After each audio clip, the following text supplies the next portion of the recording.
So I'm positive that we all know about classic superhero comics, both from the olden days to the current ones now, and even the many different cartoons and movies that have come out in recent years. However, I'm here to talk with you, that's right, you, about a much more rarer and lesser talked about piece of superhero media. Superhero novels. A very rare specimen indeed, which isn't very much talked about whether by comic book fans or even regular book fans. However, I will provide a few examples for those of you who are interested. For starters, the DC Icons series, done by various authors, each book covering a certain superhero during their time in their teenage years. From Superman to Batman to Wonder Woman to Catwoman. Hell, even Harley Quinn and Poison Ivy have received novels as of late. And I'm fairly certain I shouldn't have to explain this character to all of you. Everyone has grown up reading this guy's books, one way or another, whether growing up in the public school library, or just because it caught your eye as a little kid, because it looked funny. The classic Captain Underpants series by Dav Pilkey.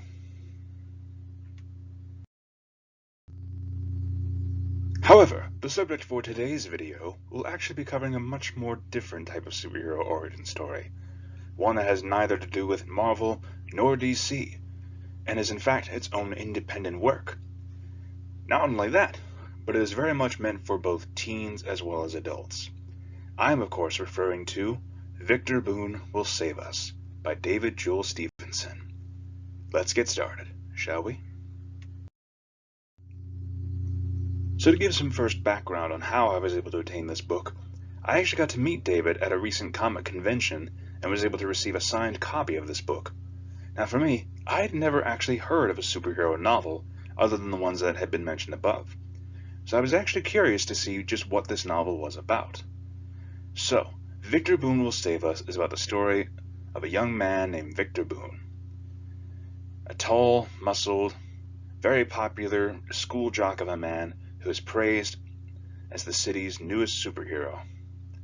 However, Victor Boone himself is in fact a mask for another man, known as Robbie, an overweight boy who uses his powers to hide himself from the others while he focuses on fighting crimes, whilst using Victor as the one who claims all the credit and is the public face for his superhero activities. Now, to be honest with you guys, just the idea of a story like this, of how it's not a muscle-bound man who just decides to save people, but is in fact an overweight man with serious confidence issues, was refreshing, actually. I will not lie to you.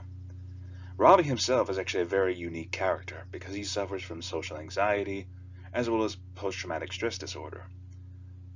But his powers are also very unique as well, with invulnerability such as very hard skin, the ability to fly, super strength, as well as the ability to turn invisible, which due to his social anxiety, he uses the invisibility quite a lot. However, it does come with a downside.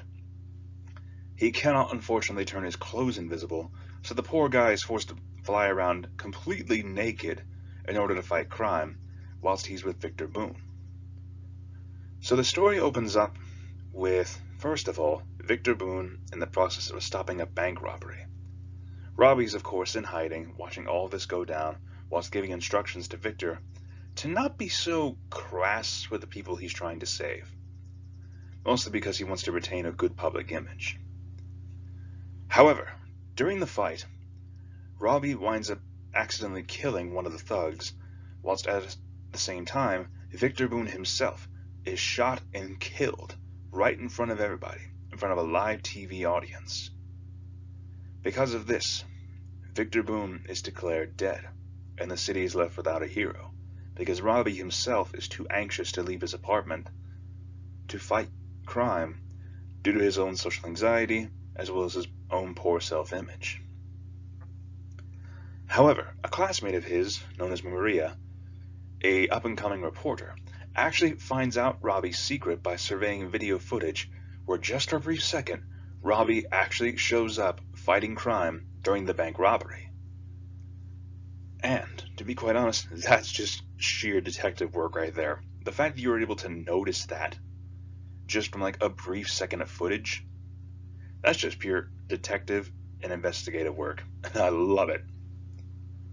So Robbie himself not only has to overcome his own social anxieties, but he also has to deal with the post-traumatic stress disorder I mentioned earlier.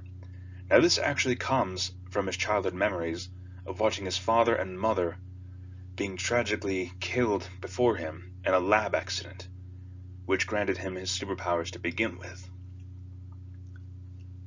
And to be honest with you, that alone was a unique story. Having our character dealing with this, as well as also how he gained his powers from a lab accident. We come to find out more of his backstory later on as the story goes, but for at the time, Robbie begins starting to go see his old therapist and trying to process his issues of just, one, how he got his powers, and just trying to overcome his own parents' demise, because he still feels guilt over it.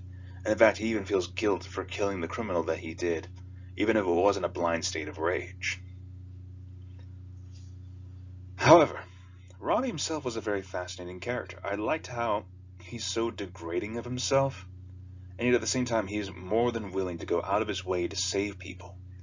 And in fact, Victor, who was in fact a classmate of Robbie's, and was pretty much the schoolyard bully and jock, meaning he only managed to get into college via a football scholarship.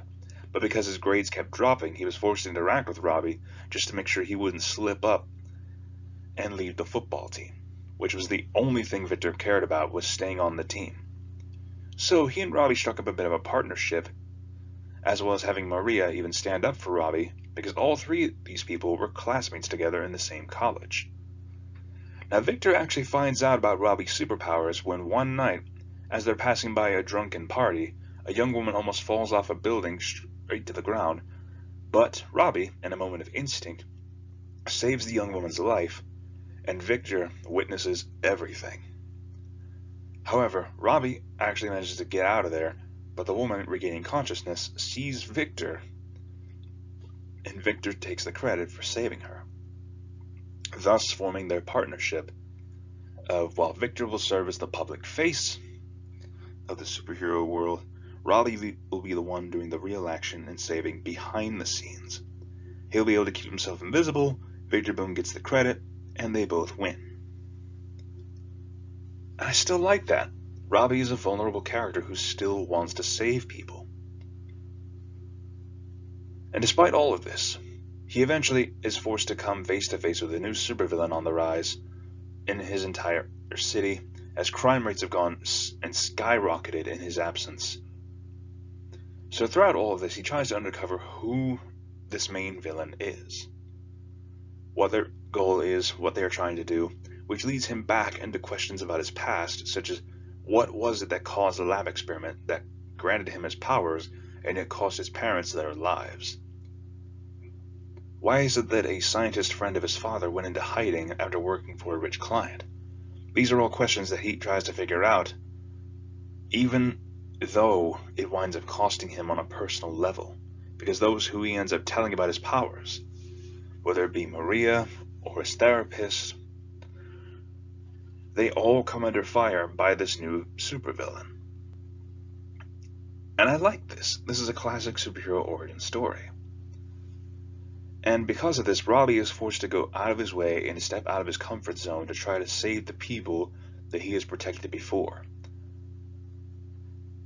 And one of the biggest scenes that I absolutely love is the moment when he just says, when at one point he finds out Maria is captured, but right before then, his apartment is blasted into smithereens, and he spends all that time using his super speed to try to save everybody. And a scene reminiscent of Quicksilver saving all the children in the X-Men Xavier Institute from one of the X-Men films.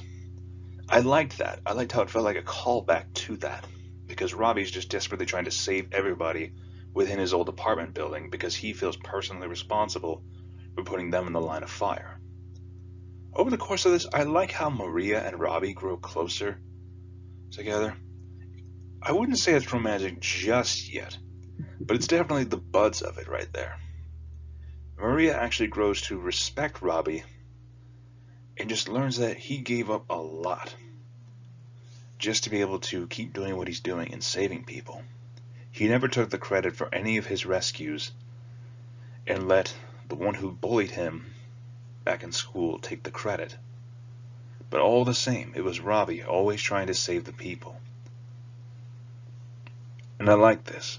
It was a very unique independent superhero novel, and I honestly want to track down more if I can. This one was a definite must read for anyone who's a fan of superheroes, and I cannot wait for the sequel to this, Victor Boone Must Die, which I actually had a sneak preview of it in the back of Victor Boone Will Save Us, and I cannot tell you guys the shock I felt in just what this book is going to have. Now, all in all, do I recommend this book if you're a superhero fan? Yes. 1,000 times yes. But for now, let's go for the score.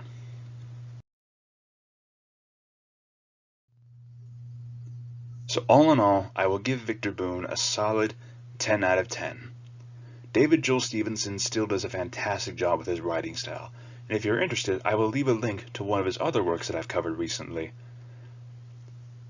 And all in all, the guy really does a fantastic job with his writing. It is very fast-paced, but still manages to grab your attention and suck you into the story. You become invested into the characters in such a short time. And this one was even better. I cannot wait for the sequel, like I said before. And if you all decide to pick up this book just for my review of it, feel free to go look it up on Amazon. It's not that bad of a price, and it's a very well done story. Anyways, you guys, thank you so much for listening once again. And if you're interested in more of the content that I do, feel free to leave a like, comment, or feel free to subscribe for more if you want to see more future book reviews. Now, this is Rambling Collector, signing off. Have an awesome day.